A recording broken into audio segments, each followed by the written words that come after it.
Okay, episode 49. We're back again. We're slowly creeping towards 50. I've got a bit of a character in next episode for you.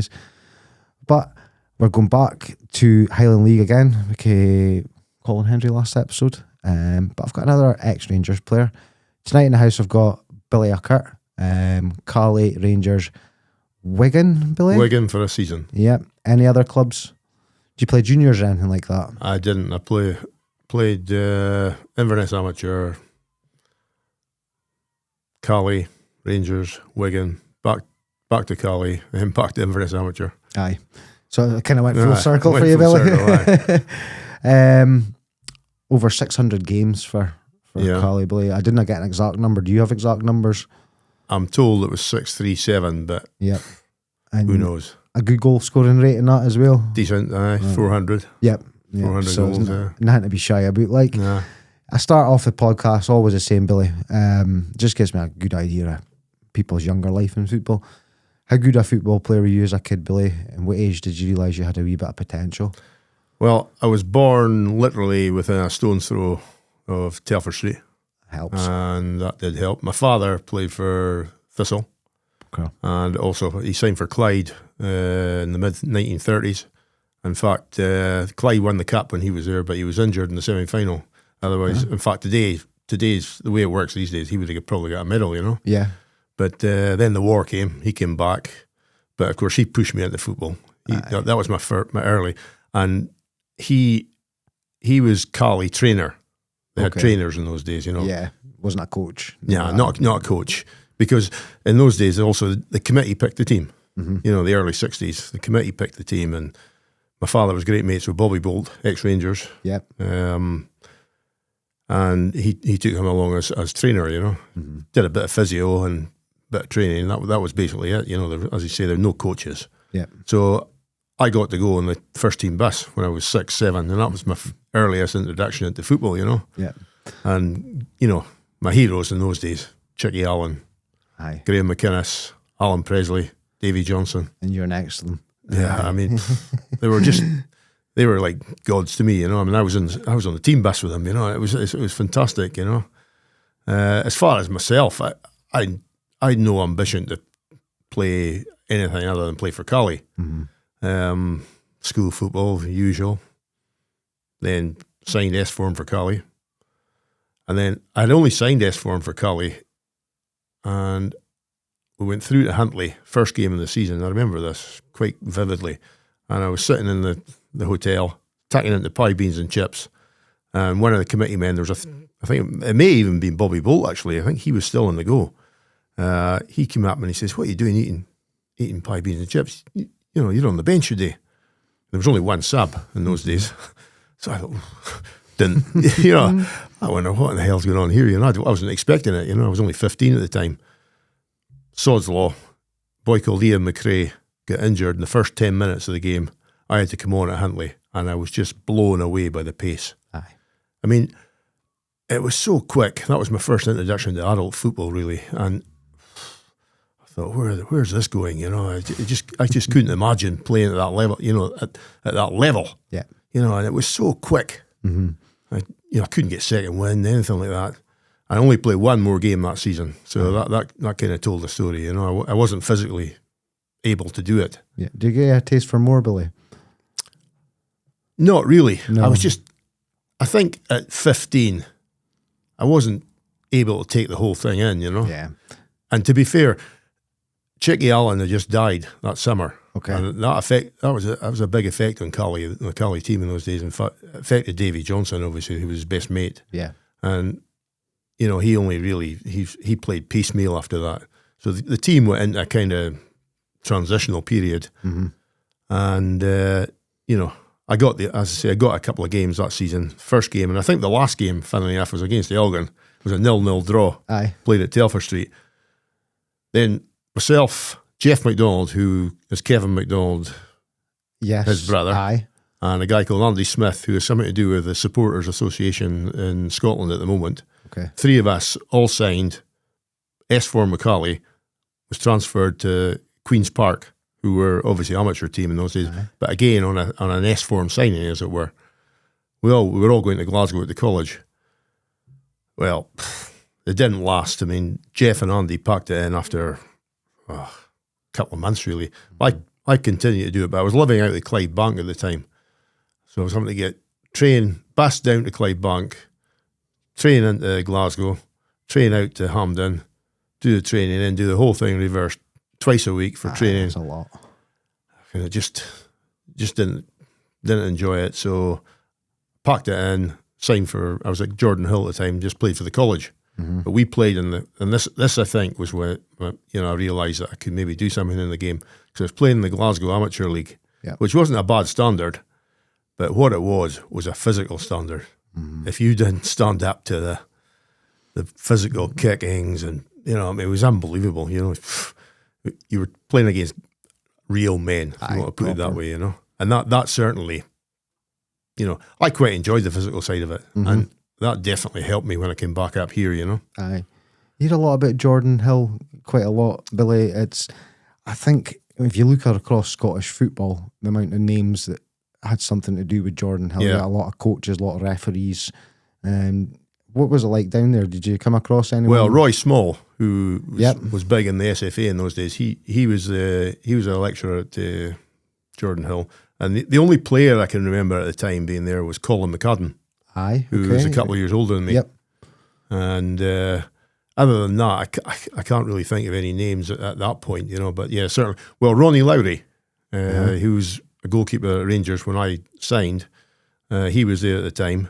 And he had a good career in the lower leagues of Scotland. I think it would have been Bobby Clark, possibly mentioned. He was there, but that was, I think that would have been at least 10 years before me. Yeah, he would have been 10, there 60s, I think. Yeah, but a popular place. Bobby, I think Bobby lives through here, is he? Bobby's in Lossy, we had him on about 3 months ago. Cracking guy, loves his golf, absolutely loves his golf, and enjoying his retirement. Yeah, Ronnie Dunbar, actually. I met Ronnie over in New Zealand. He told me that Bobby plays at Lossiemouth every day. I've had Ronnie on as well, and Ronnie's a character, good lad. Indeed. So we touched on it before, Billy, a Rangers fan. Did you have a football idol growing up? Well, football idol growing up was really Colin Steen. Well, prior to that, Dennis Law. Brilliant. I went to the 1967 game at Wembley when we won 3-2. Wembley Wizards. Yeah. I went down in the Clark bus, actually, because my father, by this stage, had moved to Clark as trainer. So they ran a bus every 2 years to Wembley. So I went down in the bus with him, and we were at that famous 3-2 game. Is this the one where Baxter's doing keepy-ups? Yeah. I don't recall that, actually. And I've seen it afterwards, obviously, but I don't recall that during the game. But Dennis Law would be my hero at that point, but Colin Steen then became my hero, And underrated player at Rangers, and a big name at the time. Yeah, big, very much so. First 100,000 player in Scotland, I think, at the time, You always been a striker, Billy? No. When I was young, I played at the back in school football. Anyway, I played at the back for the first 2 or 3 seasons, and then, funnily enough, I partnered up with Davy Milroy as twin strikers at Inverness Royal Academy in our 5th and 6th years at school. Yeah. And I always there's the old story that Davy and I were twin strikers, and we scored something like 73 goals between us that season. And Davy's goal was a cracker. I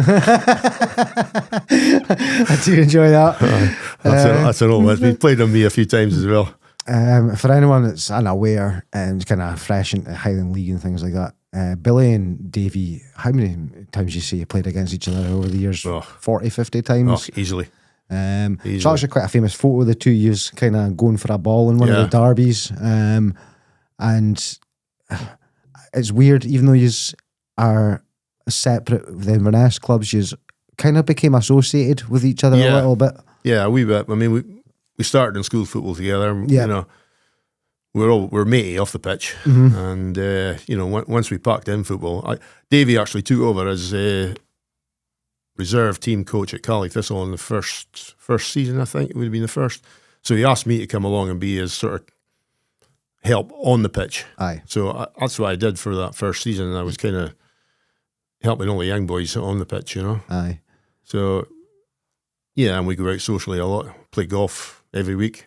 Brilliant. So it's been good. Good man. Yeah.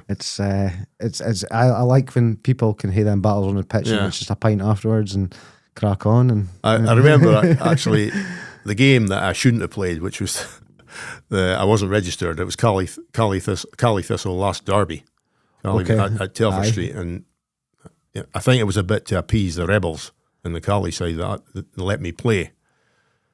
So as Roy the Rover stuff, I got the only goal of the game. But I remember coming off after about 60 minutes, and I was sitting there and I was thinking, I'm not wanting anyone else to score here. And the nearest that came to a goal was actually Davy. That's what I remember this. He nearly scored that night. He just strike from about 30 yards and it just whizzed past the post. And I was thinking, that would maybe rounded things off probably better. But that's the way it went, you know. Brilliant. Absolutely brilliant. So we kind of touched on it. Your first taste of adult football with Huntly. Bit of experience, bit of a Wild West, the Highland League back in the, it's still rough around the edges now and again, but Wild West back then, would you agree, Billy? Well, defenders were defenders. Yeah, that's what I mean. They didn't muck about. I mean, guys like Ali Shewan, who I played against, Billy Bremner, Jim Gerrard, Alan Presley, obviously for this, Ali Chisholm at Clach. You know, there was every club had them. Yep. You know, you had to have that. Aye. You know, the style of football, that was the way it was. You know, I mean, you either sunk or swim. Yeah. You're a young boy. You had to stand up to the physical side of things. You never know? Lost if you didn't. Yeah. And if you couldn't, you wouldn't make it. No. You know, I know numerous players who were probably better than me in terms of skill, etc., but they couldn't handle the physical side of the game at that level. You know, coming through school, that was the other thing. There was probably half a dozen players who were really top notch, and I think could have gone on and had a good career in the game. Aye. But they fell away. Yeah. Because either they didn't want to put the work in off the park, or they couldn't stand up to the physical side of things. You know. Aye. So some of the names I'm probably going to mention, just if you came across them or played against them, Billy, I'm just trying to think of centre backs you'd have been up against. Davy Moreland, one of them. Yeah, I played against Davy. Yeah. How was Davy to play against? Aye. I had a few battles with him. Yeah. Aye, Davy. Doug Rugby. Doug and I had a family relationship, and in that when I got my only medal at Rangers, which was a League Cup medal, Doug got sent off. Now, there was some kind of, I mean, in fact, Bobby Clark actually said that Doug didn't do anything to Derek Johnson. Derek Johnson collapsed in the heat, and the referee spotted it and sent him off. You know. Yeah.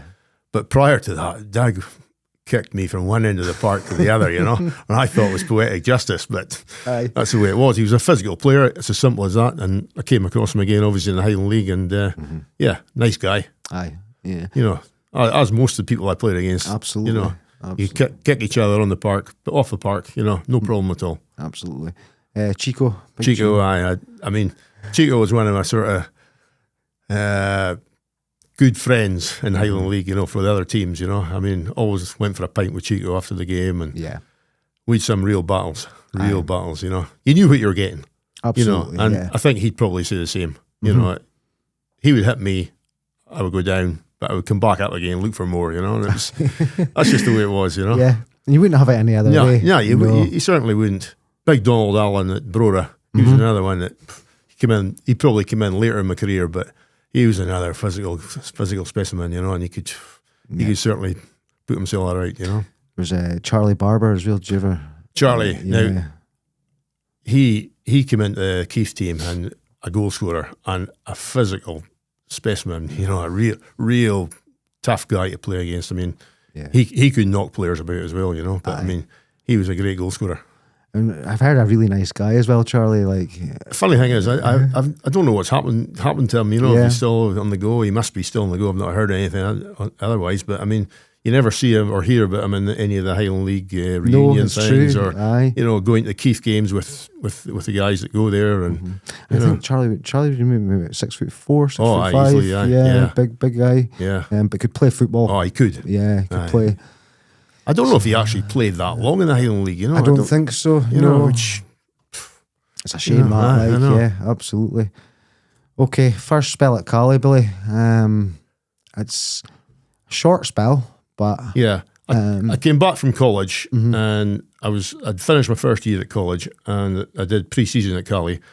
So I went back to college, and I was coming back and forth every week to play for Caley. And to be honest, I wasn't enjoying college, so packed it in, came back up, got to get a job. So first season, at the start, the goals were getting. I was just scoring goals every week, you know. Aye. And I think I got about something like 15 goals in the first 10, 11 games. Madness. Of course, then it dries up. Aye. And then I get turned into, I suppose, what you would term a journeyman midfield player. So for the rest of that season, I played midfield. Okay. You know, I was probably box to box. That's the kind of way I played it. That I would never have made it to the level I did if I continued there. You know, because I didn't have the skill. But you know, I did a job. Mm-hmm. But then at the end of that season, Caley had signed Andy Penman, then they'd signed Ray McIntosh, and we played Lossiemouth in the Bells Cup. I played the first game, again, midfield. We lost 2-0. Then we went through to Lossie the following week, and a guy called Ian Hamilton, who I've no idea what happened to him, he was due to play up front with Raymond. He didn't turn up. So, lo and behold, they put me up front with Raymond. Raymond scored, I scored, Bob Summers got one. That was it. That was Raymond and I away, you know. Madness, yeah. Started the next season, played up front with Raymond, although Johnny Wood was there as well. In fact, that was the funny thing. The three strikers, we played 3 strikers to start with that season. We Johnny Wood, myself and Raymond. Then Johnny got an injury.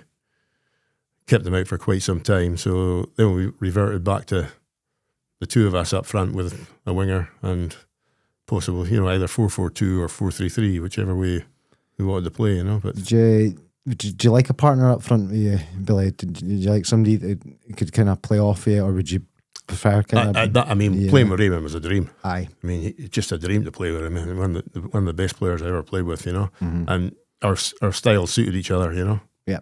And we could both score goals. He was a magnificent player, you know.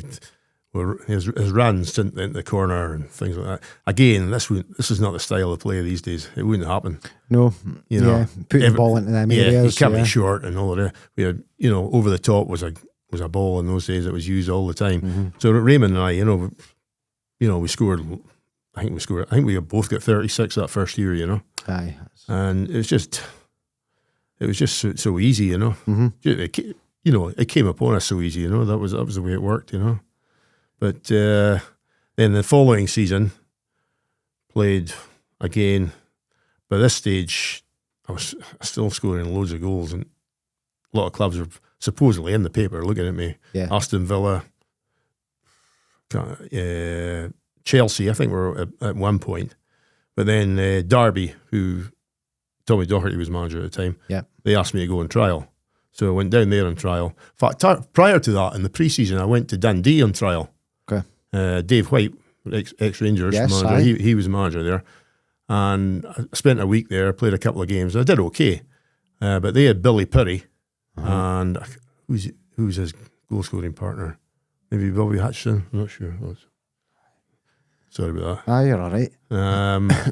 I think it might be Bobby Hutchison. So the pair of them, they were top. They were in the first division at that time, the old first division. I mean, Billy Urquhart was like the top goal scorer in Scotland. I think he scored near 50 goals that year. Aye. So went in to see Dave White at the end of that week, and he said, "Look, you're doing okay, son, but you're not any better than what I've got." Well, I thought, I never said anything to him, but I came away and I thought, well, obviously I'm not any better than what you've got. You've got Billy Urquhart. Aye. You know, so it's a big step up. it was a big step up. So anyway, I went back, did pre-season with Caley. Then the following season, went down to Derby on trial, Tommy Doherty manager. So again, went down there. I mean, enjoyed that week, really enjoyed that week. Played a reserve game against Queen's Park Rangers, I think, and did okay. So went to see the doc afterwards. So taking it into a wee, I suppose, the Derby's equivalent of the boot room, you know. Went in there, but here's Doc sitting there with a bottle of red wine. Never offered me one, by the way. And said, "Look, son," he says, you did okay. He says, "We'll like to get you back down in the summer." So I said, "Yeah, that'd be fine. I'd love to do that, you know." So because Tommy Doherty was a legend in the game, you know. Aye, absolutely. So, yeah, I'd like to come back down. But then, of course, did my pre-season, was arranging to go back down to Derby. Rangers game came along, and then I signed. Yeah. So I put that in the kibosh. Everything happens for a reason, Billy, as I say. Like, one thing's got to happen for another door to open. Right, we'll go again the game against Caley. So I mistakenly thought there's a few people on a Rangers forum adamant that you got a hat trick against them. No, two. Two goals against Rangers. John Doherty got the third one. Pre-season friendly. Pre-season friendly. Yep. John Gregg's first game in charge. Yep. Because they won the treble the previous year. Jock Wallace had left. John Gregg took over. Mm-hmm. First game in charge. They had a full team up. They beat us 6-3, but I scored a couple of goals and I played really well. Yeah. So back to the Caley club after the game, sitting there having a pint, and then who was it? One of the Caley committee men came in, says, "Could you come out to the car outside?" So outside, who's sitting there? Willie Waddle, Alec Main, Hugh Kraut, the Caley chairman. Took me away to another hotel, met John Gregg. Basically, right, son, we've agreed terms with Caley, will you sign? So I thought, yeah. I mean, nowadays, it wouldn't happen. There's just, that would never happen. I just signed there, right there, on the spot, never talked money, never talked anything, just signed. And you were John Gregg's first signing, Billy? It said I am, but John McDonald signed, I think, the previous week, but I was his first senior signing. I think he signed from like the juniors or the amateurs, Aye. So, yeah. So, within a week, I'm down at Ibrox for the Tenant Caledonian. It was a four-team tournament in those days. It was a friendly thing, Yeah. I think it was Southampton, Hearts, ourselves, Rangers, and West Bromwich Albion. Okay. So, we shared a dressing room with West Bromwich Albion. And I remember having to come in and to get ready. And Cyril Regis was there, who played for West Bromwich. And my goodness, what a physical specimen he was. I mean, he was built like a boxer, He was just, I don't think to myself, if I'm going to be playing at this level, that's the kind of, physique I'm going to have to get to, but yeah, that was my first introduction to it, and then within 2 weeks of the season starting, I'm on the bench at Juventus. That's mad. And they had 7 of the Italian World Cup team. Franco Causio being one of them, Romeo Benetti, who was the hard man. But they've 7 of the Italian World Cup team who I'd literally watched over in Mallorca on the TV on holiday in the World Cup, just previous to that. So, I mean, it was just, I didn't get on.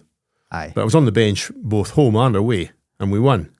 Then the next round, PSV, and they've got half the Dutch team. So again, I'm on the bench, home and away, didn't come on, but we won that as well. Yeah. So that's the European Cup. Parked then, you get through the first 2 rounds, which was probably the end of September, beginning of October.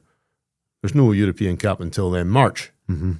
But it was a whirlwind, going Highland League and then sitting on the bench at Juventus. Just, you feel a wee bit imposter syndrome, Billy? Well, definitely. Because there's no way I was ready for it. I'd only maybe done 2 weeks training with Rangers. Mm-hmm. But that's the way it was, Madness. Absolute madness, Billy. It was. It's how it goes from there to there in such a quick period. Unbelievable. So I've got a double written here, but you're saying to me, Billy, sorry. That one? Okay, sorry. I've got a double down here, but you say you've only got one medal. Yeah, the medal I got was a League Cup medal. We beat Aberdeen 2-1. Colin Jackson scored a goal in the last two minutes, Mm-hmm. But Aberdeen were down to 10 men, as I say, by that stage. Big honest Doug, as Bobby Clark called him, got sent off, But then we played Hibs in the Scottish Cup final. So I was on the bench for the first game, which was 0-0. Replay, I was on the bench, which was 0-0, and went into extra time, still 0-0. Didn't get on. Third game, we won that one 3-2. Uh-huh. But I wasn't on the bench. I was 14th man because I don't remember, but I think it might have been Derek Parline had been injured. So he came back in. He was on the bench instead of me. Yeah. So missed out on a Scottish Cup medal. But again, these days you would have got a medal. Aye. That's the way it goes, You get a medal for being just didn't even need to play these days to get a medal. It's fine. What I do recall about that though is our celebrations afterwards. We went up to a hotel in Giffnock, and Andy Cameron, the comedian, was there. Aye. So we had a good old sing-song, etc., etc. Of course, I don't think Andy had ever heard some of the songs that I brought down from the Highland League days. I had a really good laugh. In fact, any time I meet him now, which is not often, but we get a good laugh talking about that. That's brilliant. Right, Billy, quarter-final European Cup. Yeah, that was probably the low point of being at Rangers in terms of reaction to it. Yeah. But in point of fact, I've actually seen this game. It's on some French or German channel. I've seen it. All right, okay. And when I saw it, I do remember the big miss I had in the second half. Mm-hmm. Goalkeeper kicked it out and it came straight to my feet. Miscontrolled it. By the time I got it under control, if I'd hit it straight back in, could probably, as long as it was in target, I would have scored. Yeah. But there weren't the other two chances that I had that I remember from the first half. They were half chances. Mm-hmm. And in point of fact, we played Partick Thistle the following Saturday in a cup tie. Yeah. I think it was a Glasgow cup tie. I kept my place, scored twice. Mm-hmm. And Greg said I actually played well that night, but I'm forever eau de cologne, as it were. I missed 2 or 3 chances, and that, that's what's gone down. I mean, if they'd gone in, who knows what would have happened. Absolutely. It could be on a different trajectory for you. Yeah, totally. A lot of people maybe not realising that you're getting into that. You hadn't been starting all season, Billy, and no, it's 2 injuries. Yeah, and you're coming in a team that you've not been playing in regularly all season and things like that. I was in and out. I was, was it Derek Johnson and? Yeah. Well, Derek flitted between the back and up front that season, but Gordon Smith, that's right, Derek Parling, they were the two sort of the main strikers, Mm-hmm. But you had Tommy McLean, obviously on the right, and Davy Cooper. Yeah, so depending on the way that the team was set up, there were maybe only one striker spot. What I do remember, we went to a game in Partick Thistle in the league, and I played up front on my own with Davy Cooper and Tommy McLean as wingers. And to be honest, I really enjoyed playing that way. Aye, you get a lot of chances for them too. The Yeah. other side, yeah, absolutely. Especially someone like Davy. Yeah, Davy's come up a few times in here, and you try to pinpoint, and it's like the things that he used to do you can't teach. It just comes naturally. Yeah, it's just natural. Yeah. So I'm going to skip ahead a question, but I'm just kind of, while we're speaking about these kind of players, Billy, in your career, Billy, who do you reckon is the best player you've played with? I would say Davy Cooper. Yeah. I mean, if you're talking overall, Davy Cooper. Highland League, that's another thing to say. I mean, the best player I play with in Highland League, I would say, although he was probably at the back end of his career, would be Davy Johnson. Yeah. I only played with him 4 or 5 times, Mm-hmm. But to me, he was the best player I'd ever seen in the Highland League at that time, Still considered one of the greatest ever in the Highland League. Definitely, Yeah. But overall, I would say Davy Cooper, and undoubtedly. I mean, what a player! Complicated guy, but what a player! Aye. I mean, 1 foot. He never used his right foot. Thing. That is a crazy thing. How the hell did he get away with it? But I mean, just unbelievable. And the way he played football, there's no textbook that teaches that. There's no style of coaching that you can pick that up from. I've got a wee story on Davy Cooper, actually. He scored the greatest goal ever for Rangers. It was a Dryborough Cup final against Celtic. Right. I don't know if you've ever seen it. No, I've not. Well, you should look it up on YouTube. You'll see it. I mean, it was absolutely fantastic goal. But he wouldn't have got that goal if it wasn't for me, because the previous season, it was the top 8 goal scoring teams in Scotland qualified for the pre-season Dryborough Cup the next season. Well, we were 1 goal short. We played our last game against Hibs, and I got the goal. If I hadn't scored that goal, he wouldn't have been able to get that goal. There you go. That's a story. That's swings and roundabouts. I know, and it happens for a reason, Billy. Right, flip side of the question, Billy. Who's the best player you've ever played against? I've been thinking about that. probably have to say Mario Kempes. Wow. I know. There's a shout. Yeah, it is. Yeah. I thought about it right through, and yeah, I mean, he scored twice at Ibrox when they beat us 3-1. Aye. Yeah, I have to say, I mean, he World Cup winner. Mm-hmm. You know, in fact, it was a year after he won the World Cup, so he was still at his peak. Aye. With Valencia, and it was just, I'd have to say him. Is there anyone kind of on more a local level that used Best to player, yeah, stand out? yeah, Andy Penman. Yep. Andy Penman. I mean, again, he was probably at the end of his career, but not quite. But I mean, what a player! Mm-hmm. He could pass a ball anywhere, and what a strike he had. Aye. Just a magnificent player to play against. I mean, to me, I don't know why he didn't make it all the way in terms of Scotland caps, etc., etc. You know, I mean, he was a magnificent player. Yeah. And did you see both sides? Obviously, you played with him. Did you play with him as well as against him? Andy, I played with him. I didn't play against him. Sorry, in terms of like Highland League, who would you say was the best player you played against? Played against in the Highland League. Is there anyone that you used to just think that I wish he was on my I team? mean, from my early days, Charlie Duncan. Yeah, oh God, Stuck out like a sore thumb, you know. He was with the Jags when I first sort of came into the Caley team. Yeah, I mean, he was a great player, you know.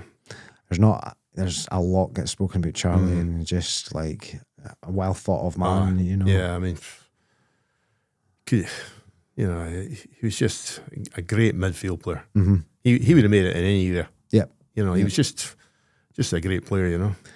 Did you have much experience against the Huntly team in the 90s, Billy? No, none. I'd finished by then. Yeah. I'd finished by then, you know. Because there was, like I discussed it a few episodes ago with someone, I can't remember who it was, and between the 70s and maybe the late 80s, you had this fantastic period of the Highland League where there was different winners every season. The table would change from season to season. It was never the same. You'd have your teams, your Calleys, your Elgins, and were always there or thereabouts. Keith. But now and again, you get a Forest winning. Yeah. You get good Banffshire sides coming up. You get a good Keith. Now and again, you get a push for Elgin. It was always interesting. It was. You look at it now, you maybe got your Broras, your Buckies, your Banks of D. I think today, money is definitely a more, you know, the better teams get the better players in terms of what they can afford, you know, and that certainly wasn't quite the case with us. Oh, yes, it was, I suppose. You know, people point at Caley and say, like, you know, they took Chicky and Davy Johnson from Nairn, if you want to say. Mm-hmm. Although Davy came back from Aberdeen when we signed him. That's right, yeah. But teams with a bit that were well run, if I can put it that way, in our time, you know, Peterhead, Ross County at that point, the Jags, you know, there were really good teams around in those days. Keith, wonderful team. You know, when Bobby Wilson was there, they had a great team. Yeah. I mean, we won the league 2 years in a row. Then Keith won it 3 years in a row. Then we won it 3 years in a row. Yeah. But then, you know, from that point on, you know, loads of teams won it up to the 90s. Yep. And like, I go on about the Huntly team quite a lot. There was never really a period of dominance for anyone. No, not until they came along again. Yeah. And I think that's what makes it such a great league, you know. Like, we can speak about the Scottish League, but the Scottish League to me is boring. There's only ever two winners, you know, it doesn't work. I was talking to a Celtic supporter about that. I said, you know, and it's the same if you're a Rangers fan.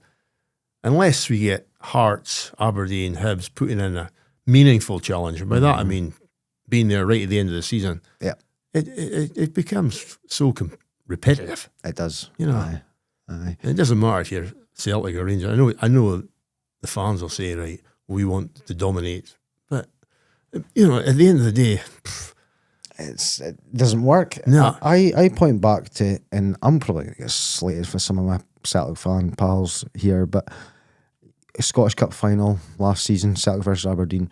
Look at the way Celtic celebrated their first goal, and look at the way Aberdeen celebrated the equaliser. The difference in the fans. Yeah. It's because Celtic scored that. All right, it's done. Yeah, that's it. We'll get a few more now, and that'll be it over.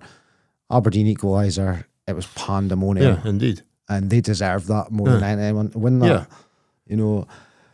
Right, we'll get away for this, Billy, because we could be here all night with Celtic, Rangers, and the money in Scottish football. Let's take a moment to thank the incredible sponsor that makes this episode possible, along with many more episodes of the podcast for 2025. This episode of the Football Journals is brought to you by Elgin City Football Club Director and Elgin City Women FC Director Chris Foot. You can follow all things Elgin City on a various social media platforms to keep up with both teams' journeys this season. You can also check out episode 37 of the Football Journals, where Lee spoke to Chris about his life as a director, the progress of Elgin City, and his love for Manchester City. But, you know, in my opinion, you can just skip over to that last part, if you know what I mean. But in all seriousness, thanks once again, Chris, for your continued support, helping us keep the lights on here at the studio and making bi-weekly releases of the Football Journals podcast possible. Here's an interesting one for you, new Billy. I'm going to two-part it for you. What's the best goal you've ever scored, in your own opinion? And if it's a different goal, what's the most important goal you've scored in your career? The best goal I've scored would be against Elgin. Okay. at the qualifying cup final at Nairn. Ball, Martin Lyle, I think, or Raymond crossed it from the right-hand side. And it came across, it was behind me, and I managed to hook it on the volley into the bottom corner, and it went in like a rocket. That was to me, that was probably one of my best goals. Aye. Most important goal, and it was a decent goal actually. This one as well was down at Stirling, replay, Caley, Stirling Albion Caley, and we knew the draw. Rangers were coming up to play the winners, and this was the Wednesday night. Martin Lyle scored the equaliser for us with about a minute to go of normal time. Aye. I got the winner with a minute to go of extra time. And I can still see it, as a throw-in from the left-hand side. And the boy was behind me, and I managed to hook it over his head. And I just caught it on the half volley and went into the top corner like a rocket. And, we're playing Rangers on the Saturday. Yeah. I mean, it was just, that 3 days were just unbelievable. Unbelievable. We lost 6-0, but it was the whole occasion, You've got to be in the game in the first place, Billy. Absolutely. 600 games for Caley. That is quite a lot. I'm not going to ask you, what's your favourite game or anything, but is there any that stick out?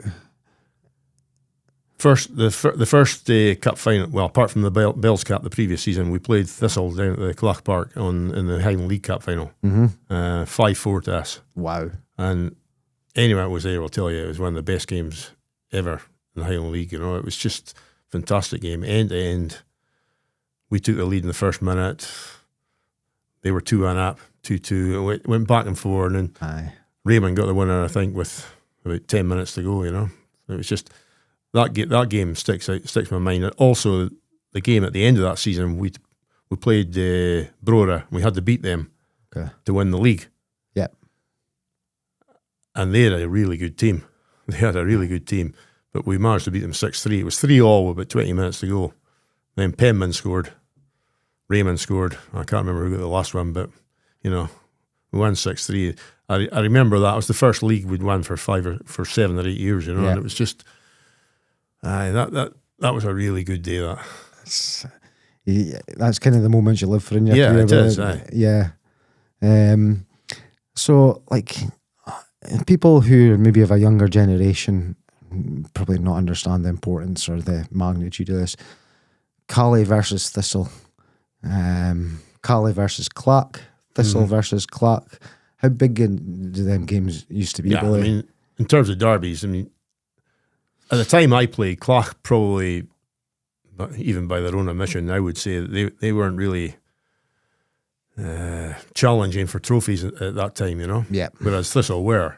Well, certainly at the early period anyway, and then the later period, but they went through a bit of a fallow spell as well. But that was the big game of the season for the fans. Yeah, that really was it. My biggest game of the season was always Elgin. Aye, because I grew up in the '60s when Elgin were the top dogs. Yeah, and Caley were probably the second team in the Caley Elgin games of the '60s were the great games, like Georgie Gilbert and Jerry Graham, great players. Huey Tom. Name's still in a placard by Elgin just now. Like, but like, yeah, you don't get that in the Highland League now, do you? I know you don't have either of the clubs there anymore, and they're today one club. But I just think I definitely lost something. The Highland League lost something when Caley and Thistle went out of it, and Ross County, obviously, Elgin, Peterhead. Mm-hmm. Whether any more go, I don't know. It's probably unfair of me to comment on the Highland League because I don't go to games that often. My son was playing for Nairn for a while, and I used to go there. I quite enjoyed it, but I get the impression there's not the same dog eat dog as there was when we played. No, I don't feel there's the same appetite for it these days, Billy. And if you're a half decent player. Half decent players used to stick around in the Highland League, and they'd go and make a career for themselves in there. These days, if you've got a decent season in you go up to League Two. Yeah, exactly. And that's it. It's gone for. I won't complain. Elgin have certainly benefited the last couple of seasons from the Highland League, and I think it's a model Elgin should have looked at years ago. Caley, if you look at the early days of Caley Thistle in the league, when Pelly Patterson came along, he went for the best players in the Highland League, and that's it. It proved to be DeBarros, Ian Stewart, MacArthur, guys like that. We've had Pelly in himself, and he says I didn't need to teach these guys anything. I just wanted them to go out and play football. Yeah, and and not only that second division level in those days, it wasn't if it was any better than the top of the Highland League, I would have my doubts. Aye. Yeah. And the better players like Ian Stewart, magnificent goal scorer, he was obviously going to flourish at that level. Yeah, definitely. Brian Thompson. Aye. Another one, from probably, he played for Huntley in their pomp. Yeah. Really good players, It's almost, it was like a Galacticos of getting. Yeah, that's basically what it was, Yeah. And it worked, it worked very well. The style of play was just brilliant, That's probably the most enjoyable period I've had watching Caley Thistle. Yep. Okay, the year that they were third in the league and won the Scottish Cup, that was brilliant as well. But in terms of style, Pelly's teams were 4-4-2. Oh, aye, go for it. Yeah, go for it. Aye, score more than they can. Yeah. So one of the questions I did nugget you as well, Billy, is just initially when the merger happened, what's your initial thoughts? Were you a fan of it? Were you just for being a Caley man yourself? I was stuck on the fence in some ways, but I always thought Caley could have gone their own. Whether that was feasible or not, I don't know. The people that put it together really, to me, didn't know an awful lot about football, and I don't think they totally misjudged the way that the fans would react to it. Mm-hmm. Once it happened, I was 100% behind it. Yeah, and I am. Mm-hmm. But at the time, I always thought that Caley could have gone on their own. It may not, financially it might not have worked, I don't know. But, I've been a Caley man all my days, and to lose your team, it was a huge thing, and I know loads of guys don't go to games. Because, I said to one of them, I says, you fancy going to see Caley Thistle? I was going to take him down, at hospitality or something. Yeah. He says, no, he says, the only time I ever watched Caley Thistle is at Dingwall. He was going to Dingwall, and he cut off his Caley supporting, went to Ross County, Wow.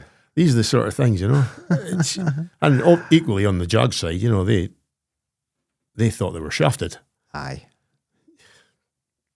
I don't know the ins and outs of the whole scenario financially, but there was all that. It was a pretty poisonous thing. Yeah, for a while. For a long time, that's one regret I might have. I packed in the season before Caley Thistle came into being. Yeah. So Caley had one more season. I should have stayed around for that last season, and I didn't. I might not have played very often, but I felt I should. I regret I didn't do that. I would have packed in at the same time as Caley did. And that bit of symmetry there. Would that have been around about time maybe Sergey involved? Yeah, Sergey came in. He became a manager. Yeah. Aye. Because I think possibly got Sergey coming on soon. I have a few guys that were involved in. I've had Richard Hastings and that guys that are involved in the team, but we're talking 25 years on now, Yeah. 30 years on. 30 years on now. A Scottish Cup, I know. you know. No, you can't argue with that, you know. It's, third place in the league. Yeah. A great run in the top division in Scotland, you know. I think I had Barry Wilson on and we were speaking about it, and I says, you were bringing in guys like Marius Nicoli, who's a Romanian international. 10 years previous, you've never seen these guys at no Caley, chance, no you chance. know. No. I mean, the way it grew was brilliant, you know, and it was great to be part of it, you know, as a fan, you know. I mean, you know, getting to the Scottish Cup final, I mean, that's something you could never have considered for a team from up here. Aye. You know, it was just never a possibility. I mean, fair play. Ross County have done it as well. You know, they got to the final and got beat, but you know they've picked up the League Cup. Yeah, exactly. You know, I mean, you say what you like. You know, I mean, I'm of the opinion, however, that two teams from up here in the Premier League is virtually impossible to support. Yep, couldn't have made it. You know, it's, you know, if Elgin got up into the Championship, you know, you're pulling more. You know, it's the geographical area.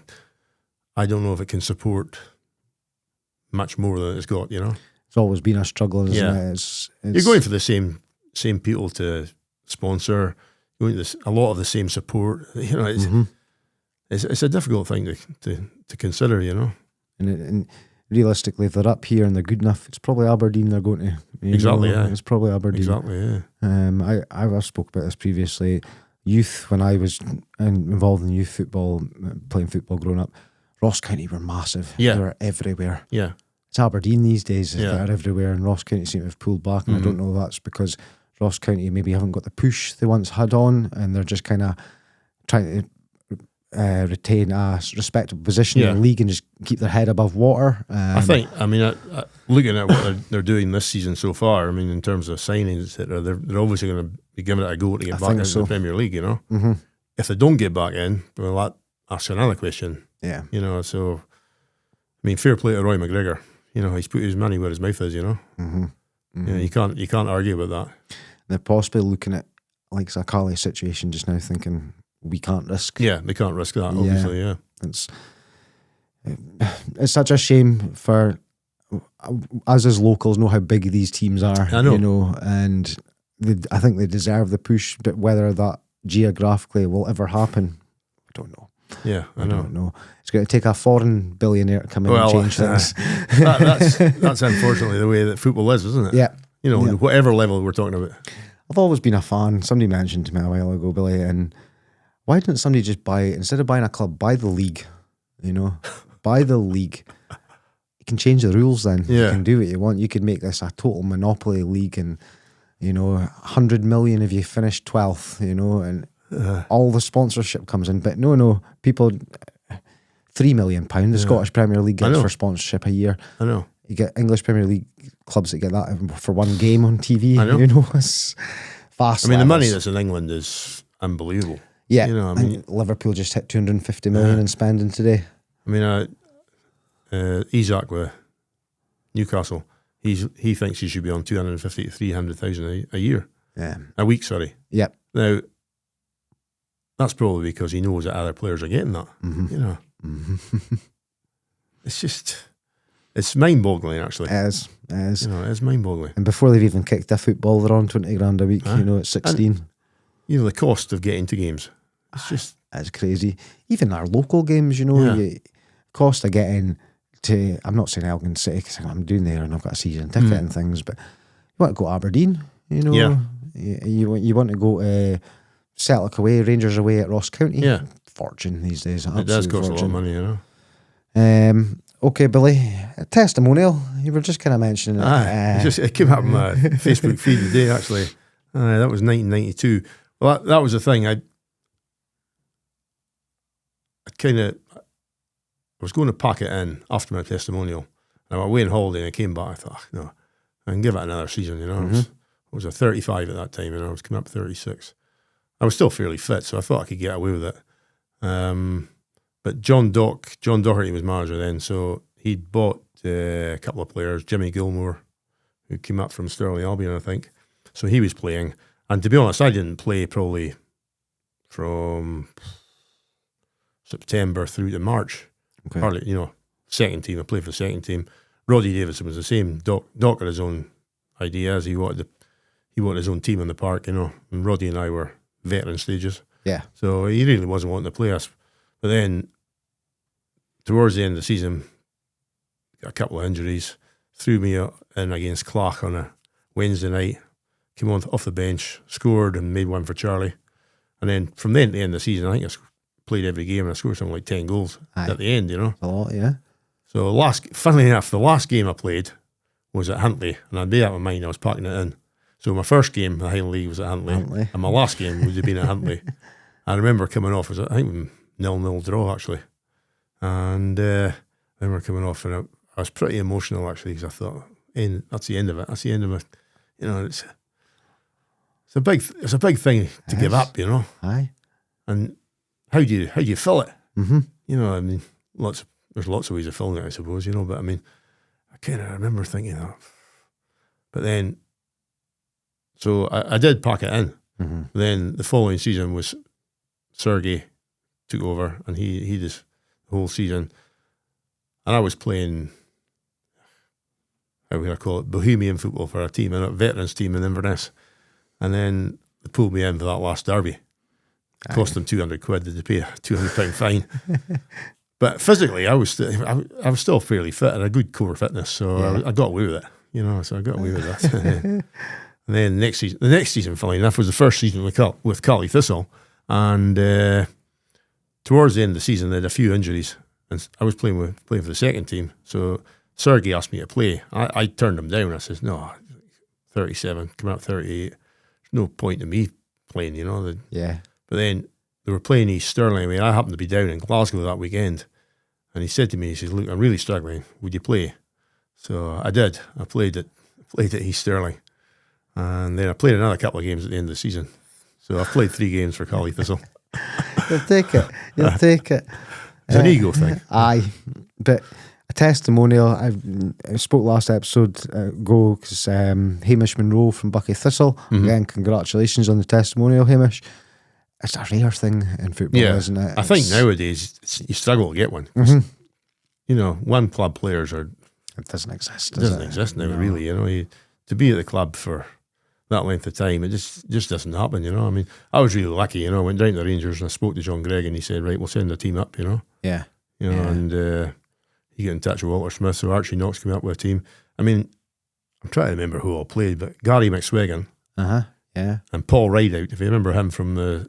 you probably weren't even born, but Scotland played England at an under-15 international at Wembley, and Scotland won 5-4, and Paul Rideout scored a couple of goals that day for England. Okay. So he scored my testimonial. So and Gary McSwiggan scored.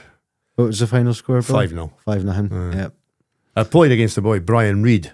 He was Rangers assigned him. I can't remember who from. And he was a really good player, but he hardly played in the first team, so he never really made it, Wow. Right, Billy, been through a fair bit of your career there. Is there any achievement you'd consider your proudest of your career? Anything that you particularly you think that means a lot? Like, the whole Rangers thing was... It's mad. That... When I look back on it, it's hard to kind of believe. It wouldn't happen these days. It just wouldn't happen. It was a massive thing in those days as well. There were headlines all over the P&J, all the local papers, Whereas nowadays, if a player from the Highland Leagues or a player from Caley Thistle signed for the Rangers, you wouldn't have the same... It doesn't have the same impact. It doesn't. But it made a huge impact in those days, Am I proud of it? Yeah, I suppose I am proud of the fact that I played for the 2 teams I always wanted to play for, When I grew up, that's all I wanted to do was play for Caley. I lived around the corner, despite the fact my father was a big Thistle man, That's all I wanted to do. I wanted to play for Caley. And then having done that, and then getting the opportunity, playing for Rangers, it never crossed my mind that I would be able to do it. Going to Dundee for trial, that's fine, Going to Derby, I thought, well, maybe I got a chance going down south, Yeah. But never any time did I think Rangers would be in for me. So, of course, it happened so quick. Just you know, it was like I say, it was a whirlwind, and I was happy with that. But I mean, I was just happy that I had a long career in the Highland League. I wouldn't change anything, other than maybe I would have played that last season. You know, I wouldn't change it, and you know, I made so many friends. Aye. Teammates goes as a given, you know. Your teammates are your friends for life, you know. Gordon Smith told me that. I met him a couple of times since, and he says, you know, you may not have played an awful lot, he says, but friend for life, a teammate.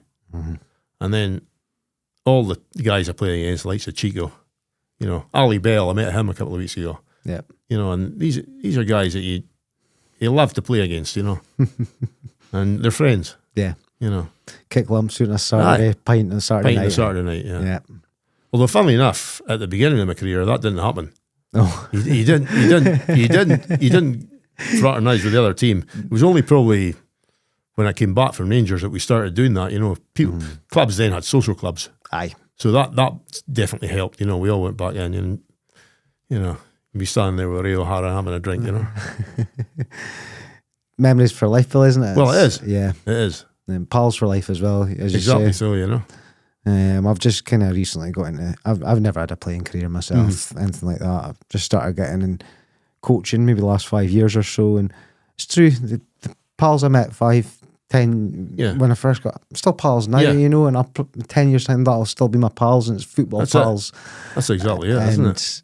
It's a lovely wee world, isn't it? It's a bit beautiful about that. Like, I mean, like I say, it's Eddie Copeland.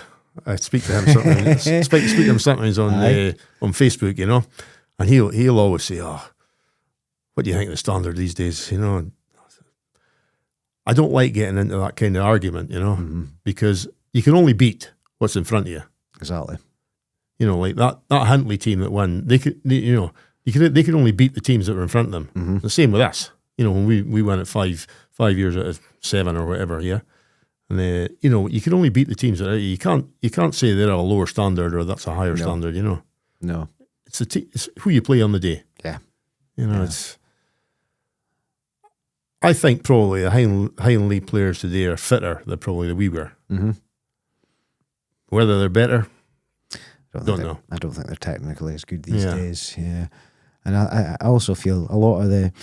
You played in the Highland League for many years, Billy. A lot of the, let's say, dirty tactics have come out of it. Yeah, they have. You know, undoubtedly, yeah. And it was a league that was not famous for it, but everyone done it. Yeah, everybody did it. Yeah, don't doubt about it. You wouldn't stand out. You're more likely to stand out if you weren't doing it. You know, and like if a lot of the nice guys in the Highland League stood out because they were nice guys and they wouldn't get involved in it. Correct. Whereas dirty guys, there's hundreds of them. You know. I mean, you know, to say they were dirty, I think it was of its time, you know. Aye, that's what I'm meaning. Yeah. You know, it was of its time, and I was fortunate that it didn't faze me, that side of it. And like I said earlier on, there was loads of players couldn't handle it. Aye. You know. Aye. You know, but it's just I was lucky. That's it. Aye. As I said, things happen, and we'll not get into the standard of today's Highland League and things like that. 'Cause, I remember Bobby Noble, great left back for Clach and then for Caley, early 70s. I remember when I went to college the previous season and then came back and was playing with Caley regularly, he said to me, you went down to college as a boy and you come back as a man. Yeah. And like I touched on earlier, playing in that Glasgow amateur leagues, toughens you. Oh, it certainly did. Certainly did. Toughens you. 1-11 time, Billy. That's if you could have played in this team, how dominant would that team have been? Well, I wouldn't have got in instead of Davy Johnson. You're getting at least 5 in a row with that team. I would say so, aye. We'll go through it and I'll pick out some names, Billy. Billy McDonald, Roddy Davidson, Bob Summers, Peter Corbett, Kevin Mann, Andy Penman, John Doherty, Martin Lyle, Ray McIntosh, Davy Johnson, and Wilson Robertson. So the first name, it's a name that's actually come out quite a few times. Craig Christie, one of the local reporters, he's head of, am I right in thinking right? Head of Northern Scott Sports. I got him to list, he's been watching Highland League for 30, 40 years. Yeah. I got him to list his best 11. Wilson Robertson made his best 11 of all time. Winger, how good? Like, was he your Highland League Davy Cooper? No, different completely. Different kind of player. Pace to burn. Yeah. Just electric. Electric. He was our out ball, you know what I mean? Okay. You know, if you're under pressure, put the ball behind the fullback, Wilson would get there. He was just, like I say, electric. Good finisher. Would have probably gone further, but he was erratic. Okay. You know, typical winger. Yeah. But, yeah, great player to play with. Martin Lyle was also the other one that was in Craig Sullivan. But again, a player that could have gone further, in my opinion, but not. He wasn't. What's the right? You know, he wasn't flashy enough. Okay, aye. You know. Yeah, I know what you're saying. People probably didn't notice him, but he did a fantastic job for us. Yep. You know, he was your typical ball winner, but also great engine up and down the park. You know, he was a great guy to play with. You know, was he your 8 out of 10 every week? Yeah, definitely. Aye. Martin was. You needed him, and you know, to have your flair players like Doc or Andy Penman, you needed a Martin Lyle, and he held it all together for us, as far as I was concerned. Absolutely. Roddy Davidson. Well, Roddy was my neighbour just across the road from me in Doreen Road. He moved in there when I was probably 7 or 8. Best man at his wedding. He was best man at mine. Yeah, I mean, what can I say about Roddy? He's, you know, you said I've 637 games. I think Roddy's had something like 800 odd for Caley. Wow. Just a great fullback, you know. Yeah. Getting forward, he would get forward, you know, and he was a modern day. Yeah. In those days, you would describe him as modern day now. Yep. But, you know, he was ahead of his time. Captai Mackay was another one, very similar. You know, get beyond the winger. It made a difference. Yeah. I mean, the last thing a winger wants is to chase the fullback up the park. You know? Pretty much. You know, that's exactly it. They didn't want to, and bloody a lot of them didn't. You know, it's mad how systems changed. You used to have a 4-4-2. You'd have your right back, left back, and you'd have your 2 wide players, and they would just overlap. Now you've only ever got 1 wide player out there. And if you've got teams that have got 2 wide players, they're suffering in the middle, you know? Yeah. Because nobody plays a wing back and a winger. Yeah. You know, it's one or the other. I know. And it's madness. Peter Corbett. I think Peter's came up on here before. I mean, you talk about hard men. He was a hard man in the park. Yep. But he was the captain of our team, and he was also the manager. I can call him that, on the park. On the park, you know. He was, you know, if things weren't going right, he would let you know. And he was a great player as well. I mean, he could have made it at a different level as well, undoubtedly, you know. He's just a great player to play with, you know. He would drive you on, you know. I mean, people talk about captains not doing their job these days, and modern day captains, you know, but Peter was just, he would, you know. Would you rule through fear, Billy? A bit of that, yeah. A bit of that, aye. But also, there's fear, but there's respect at the same time as exactly, fear. Exactly, yeah. It's a huge thing. But I've pointed back to this before, and I speak to people about this now and again.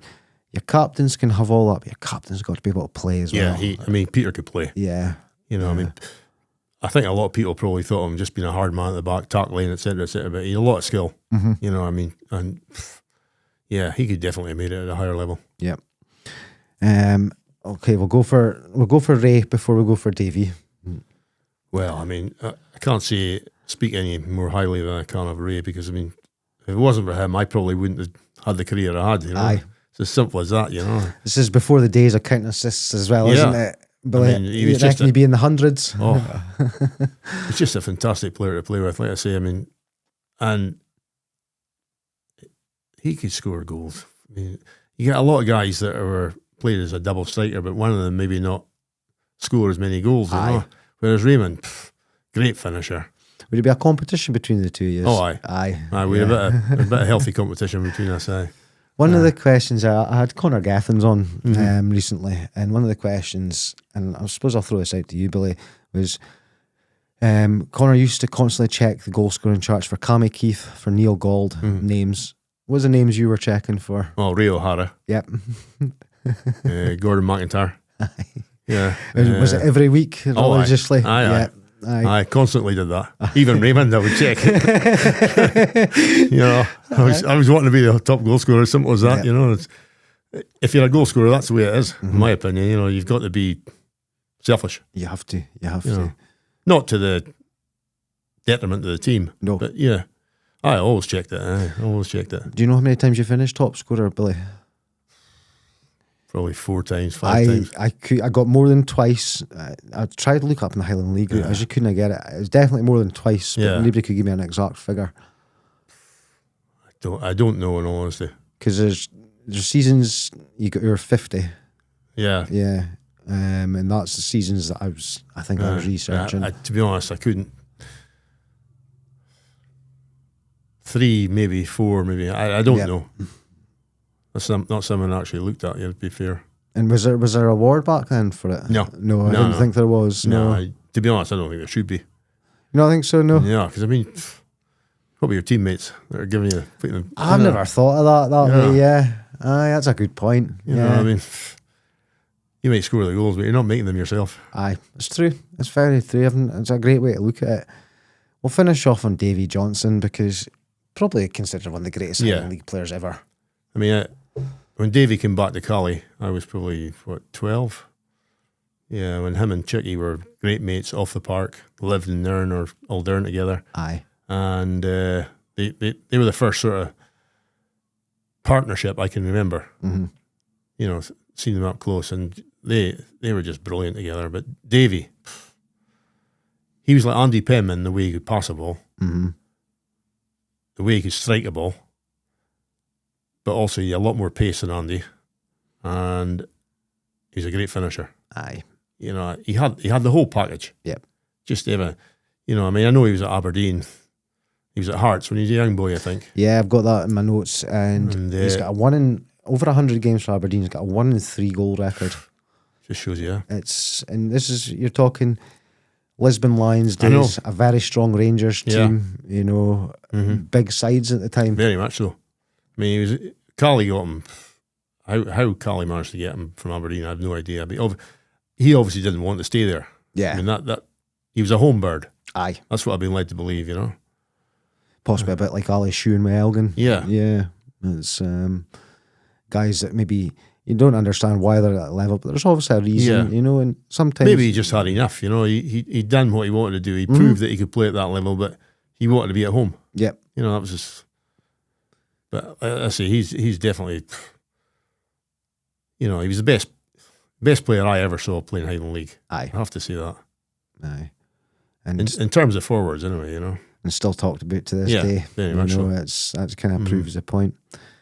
I'm just going to do a wee bit for my viewers because I forgot to do this the last episode, and it was kind of a big thing I should have done. If you're enjoying listening to us, please give us a follow on all the social media forums: TikTok, Facebook, Spotify, Apple. Give us a wee 5-star rating. We're slowly creeping up. I've got a raffle coming out on the Facebook page just shortly. A signed 1994-1995 Premier League winners top from Colin Hendry. And there's going to be, this is on YouTube. So last couple of episodes we started putting them on YouTube, video episodes, so people can actually watch them on YouTube. So hope you're enjoying them. That's the main thing. Billy, it's been an absolute pleasure for the last hour and a bit, mate, because I've been accused of being Elgin heavy on this podcast, but it's my network and it's who I know, and exactly it's the easiest place for me to start. I would love to have a representative, and I would like to call you a Caley representative because it was Caley I was with.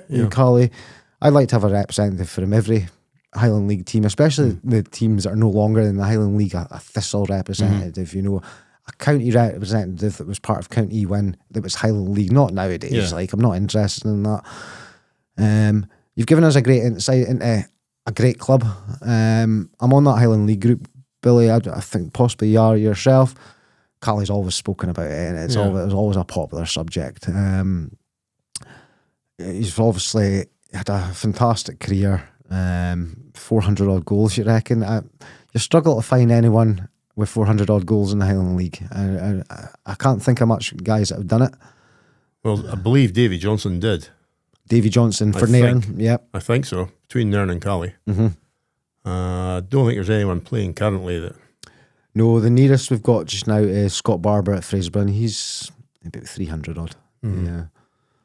Yeah. So it's an elite club, very elite. Always finish your podcast on the same question, Billy. Before I ask the question, do you take much penalties in your career? I took one season. I took them all. Mm-hmm.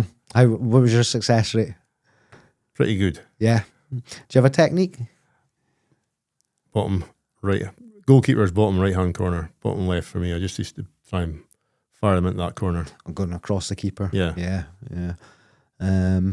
One penalty needs scored to save your life. Who takes your penalty? I wouldn't want to put that on anyone's. I'll take it myself. Take it yourself. It's the most popular answer in here. It's a good answer though. It's as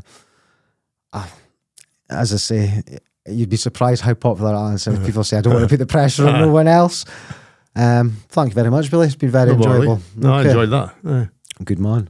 The Football Journals is now on Patreon. If you sign up on Patreon for just £5 a month, you can get access to our upcoming guests and the chance to ask your own questions. The ability to watch our podcast with full video exclusive, audio only on all other platforms. You can get your episodes earlier than anyone else, sometimes a few days, sometimes a week. You will get your episodes earlier than everyone else. Chance to request guests of your choice. We will do them our utmost to get them on the show, if obviously within reason. I can't go asking Cristiano Ronaldo on the show. And one bonus episode per month. There's already a bonus episode on there. You'll get a further bonus episode every month. Sign up today at patreon.com/footballjournals, capital F, capital J. That's a sign up today at patreon.com/footballjournals, capital F, capital J.